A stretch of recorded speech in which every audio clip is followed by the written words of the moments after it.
tadabbur Al-Quran.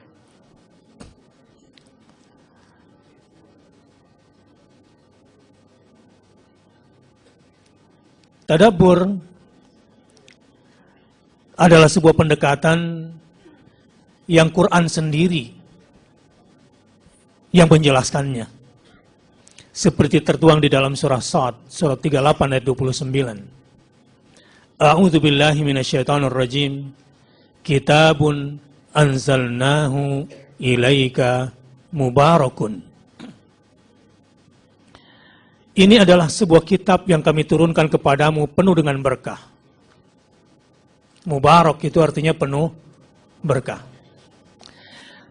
Pertanyaannya adalah, bagaimana cara mendapatkan banyak keberkahan dari Al-Quran itu? Bagaimana kita bisa maksimal memperoleh manfaat dari Al-Quran itu? Jawabnya adalah, liyadabbaru ayatihi. Itu yang pertama. Supaya mereka memperhatikan ayat-ayatnya. Liyadabbaru ayatihi. Yang kedua, waliyatadzakkar ulul albab. Di sini saya bagi menjadi dua bagian sehingga bukan cuma satu, tapi 1, 2, dan 3. Yang pertama, bagi siapa saja yang ingin mendapatkan banyak manfaat dari Al-Quran, hendaklah dia mentadabburinya dan menjadikan Quran sebagai objeknya itu adalah reminder bagi dirinya, pengingat bagi dirinya. Waliyatadzakkar. Kitanya yang ingin mendapatkan banyak manfaat dari Al-Quran itu harus menjadi ulul albab. Positioning kita berposisi sebagai ulul albab. Siapa itu ulul albab? Adalah orang-orang yang senantiasa ingat berzikir kepada Allah dalam keadaan duduk, berdiri maupun terbaring. Yang kedua, siapa itu ulul albab? Bukan cuma berzikir saja ingat kepada Allah, tetapi berfikir tentang proses penciptaan. Wa yatafakkaruna fi khalqis samawati wal ard. Penciptaan langit dan bumi. Ulul albab, dikatakan ulul albab itu kalau outputnya adalah Rabbana ma khalaqta hadza batilan subhanaka faqina adzaban nar. Wahai Tuhanku, sesungguhnya tidak ada yang sia-sia dari penciptaanmu itu. Ada yang salah selama ini cara kita berinteraksi dengan Al-Quran. Kenapa? Karena kita berinteraksi dengan Quran biasanya dengan cara yang kita suka. Saya tahu yang Anda suka. 1, dibaca kalau sempat. 2, dipelajari kalau lagi mood.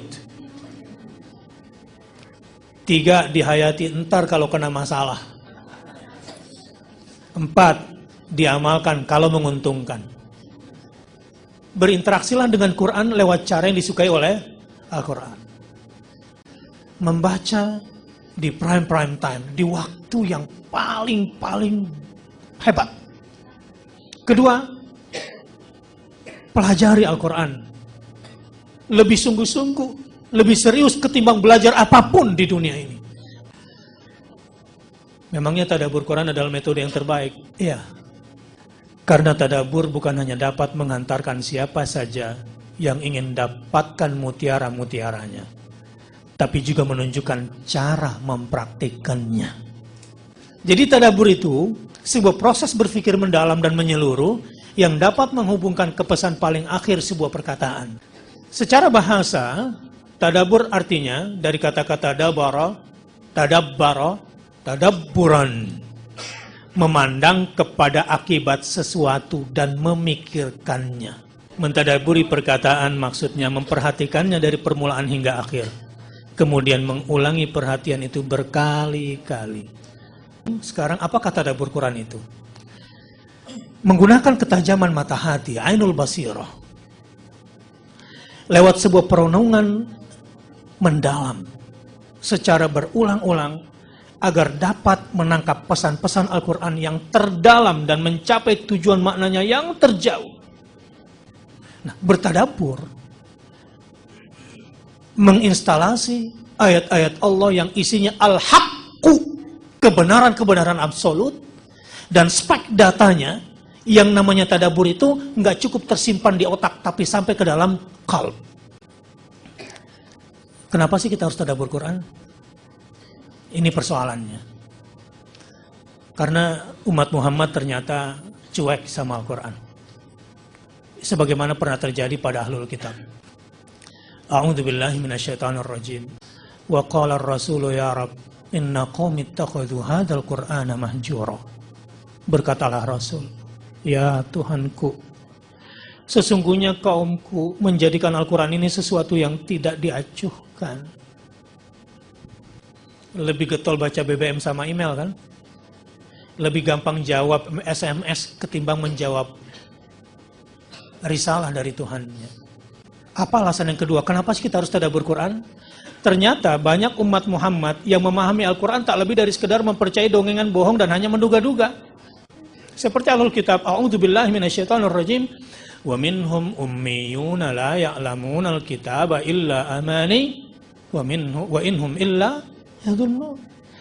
Dan di antara mereka, di kalangan ahlul kitab ada yang buta huruf, tidak mengetahui Alkitab Taurat, kecuali dongengan bohong belaka, dan mereka hanya menduga-duga. Kata tadabbur berasal dari pengertian memandang kepada bagian-bagian akhir berbagai urusan serta akibat-akibatnya. Bertadabbur adalah memandang sesuatu di balik sesuatu dan memahami akibat yang akan ditimbulkannya. Jadi perumpamaan tadabbur itu ibarat orang yang mencari mutiara di dasar samudera. Ia harus menyelami dan membongkah batu-batu karang di dasar kedalaman samudera itu. Begitulah orang bertadabbur, yaitu bersungguh-sungguh membaca, mempelajari, memahami, menghayati, dan mengamalkannya untuk dapatkan mutiara-mutiara Al-Quran Al-Karim. Allahumma arhamna bil-Quran. Allahumma arhamna bil-Quran. Allahumma arhamna bil-Quran.